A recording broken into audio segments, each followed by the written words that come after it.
The following video was taken from a chapter of Jude Dupère-Duville's science fiction novel entitled The SnapDragon Code. Takes place at a lakeside mansion in New Hampshire. The characters include Evey, a beautiful woman married to the head of the Illuminati, and her friend Angel, who has come by to explain certain otherworldly situations affecting her and her husband, Stan Rothman. The script for these scenes are the author's words and not a product of AI. Please watch and enjoy. Evey, I have only good news to tell you right now. That's why I've come here today. You must believe me when I say that there are things going on in your life right now that will resolve all of your concerns in a way you cannot even imagine. These events cannot be changed by anyone and do not require any further action on your part. You must understand that what will happen in the next few days is part of a plan that was set in motion long ago by very wise people. At that moment, Angel places his hands on Evey's shoulders and, utilizing his power of suggestion, manages to calm her down. Angel, what good things could possibly happen? You're not giving me a whole lot to go on. I know I'm not, but do you believe what I'm telling you, Evey?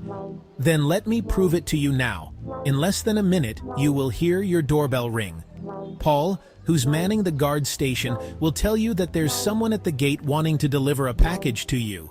Tell him to let this man in, and remember this person has already risked his life to get this to you, so please be kind and welcome him.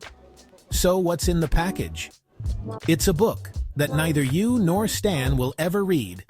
However, this book will ultimately lead Stan to the answers he's been searching for. Mrs. Rothman, there's someone here at the gate, and he says he has a package for you. He says he has to give it to you, in person. He doesn't want to just leave it with me. Please let him in. I'm expecting the package. I forgot to tell you earlier. Mac understood the book to be a total work of fiction. Yet, he did wonder whether some of it was possibly based on reality, since a few of the characters seemed to match up with certain prominent people in real life. After all, why else would the agency be interested in it if it didn't have some relevance to what was going on now? In any event, it looked like he would be completing his mission today. That's what he wanted, to get this over and done with. Today, Mac thought to himself that he would be meeting with the wife of the man this book had been written about. The wife of the man who wanted this book eliminated at all costs because somehow he felt threatened by it. Completing this mission will be my ultimate reward for all the chances I've taken with my job, with my future, and with my life. Does it seem worth it, he wondered. Maybe not, but for Mac O'Neill it was like finally reaching the end of a marathon. He hadn't won, but he had made it to the end, and today that's what mattered to him. Hi, my name is Evey. Please come in. I've been told you are here to give me a package. Is that correct? Mrs. Rothman, I was asked to deliver this book to you in person. My name is Mac O'Neill, and someone by the name of Angel met with me 2 weeks ago concerning this book. I don't have the time to explain to you how it came into my possession. However, I can tell you that the author herself is aware that I'm delivering it to you. I have an unusual request, however. I was also told that I alone must be the one to place this book onto the passenger seat of your car. Well, tell me, is this the man you spoke to about this book? Evey. Yes, this is the man, Mac. So, Mr. O'Neill, you made it right on schedule. You may not realize it, but you've done Evey here and her husband a great service. One they may not completely comprehend until later on. Angel. Would you do me the honor of taking us to the garage where she keeps her car? Evey, leave this book here on the seat for the next few days. I'll explain why to you later, but right now I need to talk to Mr. O'Neill alone. Would you excuse us, Evey, and I'll meet you back in the kitchen in a few minutes, okay? You will soon be contacted by an agent of the Weber, Hunt, and Galloway law offices regarding an inheritance you will receive from the Arson Jacobs estate. The bequest includes property in Rhode Island and Florida, substantial investments and bank accounts. You are named as the sole heir, and this will allow you to survive quite nicely for the foreseeable future. I'm sorry I've never heard of the man. I don't know him. This must be a mistake. No, that is true. However, Mr. Jacobs knows about you. He agreed to make you the beneficiary, on my recommendation, and his reasons are clearly stated in his will. Therefore, I am authorizing you to have access to his properties as of right now. When you leave here today, you can go directly to his Jamestown, Rhode Island home. Once you're there, you will find all of the documentation regarding the legal transactions that have taken place for your benefit. By the way, here are the keys to his home and vehicles. Mr. O'Neill, do not concern yourself with being hunted by your former employer. I can assure you, their interest in you will end very soon. Evey, I'm sorry, but I can't tell you why right now. You just have to have confidence in what I've told you, and believe that you will understand all of this very soon. Angel, you already knew this O'Neill guy was coming here, so there was nothing supernatural about it. As a matter of fact, you told him to come here today, didn't you? As far as the book is concerned, it says right on the cover that it's a story of a code.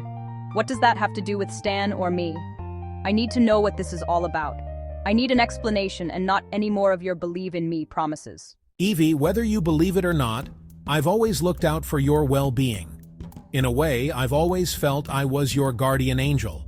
That fictional story of a code is what Stan has been looking for all along. You must not tell him about it or bring it to his attention in any way. He must find it on his own. If you attempt to interfere with fate's predetermined path, things could go drastically wrong for you and Stan. Have I answered your question sufficiently? Now, you have my curiosity piqued about what's in the book. That book must remain in its exact spot until it's time for Stan to find it. Promise me you will not touch it or open it. Please, Evey, you must do this for me. Oh my god, what just happened? Where the hell is he? Good afternoon, the spa at the lodge. Can I help you? This is Evey. I'm returning Angel's call. Hi, Evey, are you okay? How did you do that, Angel? I want to know right now. Evey, I have the ability to move freely between and among heathens. I wear a tunneler, or subcutaneous frequency tuner, that can adjust the frequency of my brain waves, allowing me to jump from one location to another. It's made up of hexagonal arrays of two-dimensional graphene atoms that act like a tuning device and allow me to switch from one location to another. It's as common where I come from as your cell phones are here. If you give me a minute, I'll show you how it works. See, Evey, this is my transporter, as they used to say in the old Star Trek movies. See, it's here under my skin. I just noticed the same thing on Stan's arm, not long ago. Well, Stan's tunneler won't take him anywhere right now. When they knew he was going to make a run for it, they deactivated it.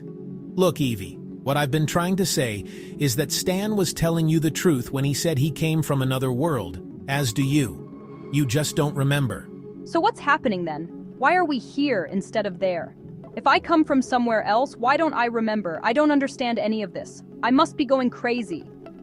I need a drink. So why don't you use your tuner tunneler and whisk us over to the clubhouse bar if you're so smart?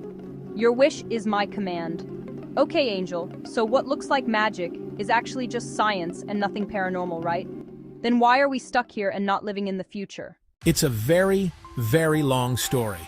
However, you must believe me when I say there is a reason why we have been sent back in time, so to speak. Think about it. What happens to a child who's given everything it wants, all of the time? Well, the child becomes selfish, demanding, unhappy, and ultimately angry. Sometimes the kid starts to hurt other kids, or animals, or even their parents. That's when the kid grows up becoming dangerous to society. Well, that's kind of what happened to the people living in that futuristic world. In that world, robots were designed to take care of all manual labor. They were treated as slaves, and eventually, they were physically abused. As time went by, the robots' artificial intelligence became so advanced they could program themselves. In fact, a fail-safe or kill switch device had to be installed in order to prevent them from taking over altogether. This had, in fact, almost happened. Once we regained full control over them, the sadistic abuse by our kind escalated even more. Eventually, our very society broke down and a civil war broke out among the people. Those who wanted to stop this kind of violence fought with those who could not live without it. Eventually, after we won the war, the androids were bestowed with their own civil rights. In addition, everyone was required to undergo a re-education of sorts, right here on this planet Earth. But I don't see what that has to do with my being here. To put it simply, Evey, you, my dear, are from that selfish world. You just don't remember it. You were sent here to learn the virtues that could not be taught in the world you came from. And what exactly would that be? You are here to learn that you are not the center of the universe. Oh, you mean I'm not? Anyway, I learned that lesson a long time ago, but you still had to learn it. And you learned it here in this place. That's my point.